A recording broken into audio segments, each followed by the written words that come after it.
Bonjour à tous. Le cycle de l'année ecclésiale s'est une fois encore refermé lors de la fête du Christ roi. Comme les Hébreux d'il y a 2000 ans, nous nous retrouvons dans la crainte et dans l'expectative.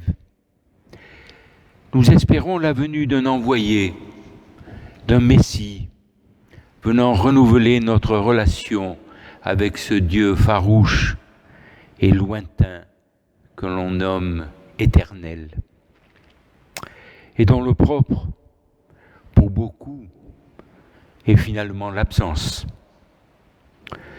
Ce Dieu est un Dieu caché. Personne ne l'a jamais vu. On ne peut pas le voir. On peut à peine le nommer. Il se dérobe à Moïse.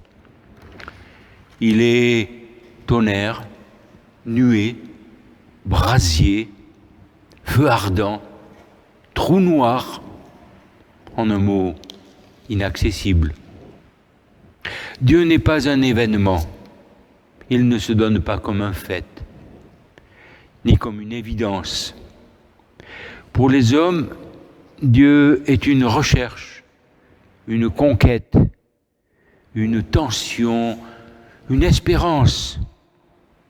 Dieu est un rêve, une tâche infinie. On ne peut le trouver que si on le cherche. On pourrait même dire, il est là parce qu'il est absent. Le monde est là, Dieu, lui, est ailleurs. Hors de ce monde, hors du temps, à l'écart de nos lois. Et si la science parle, eh bien, Dieu se tait. C'est pour ça qu'il est absent. Mais voici, une fois encore, nous attendons que se renouvelle le signe.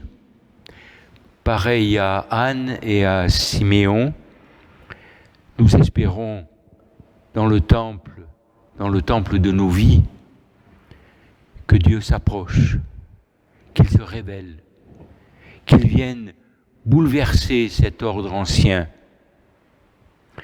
Cet envoyé, ce Messie, nous le savons, ce sera un homme comme nous.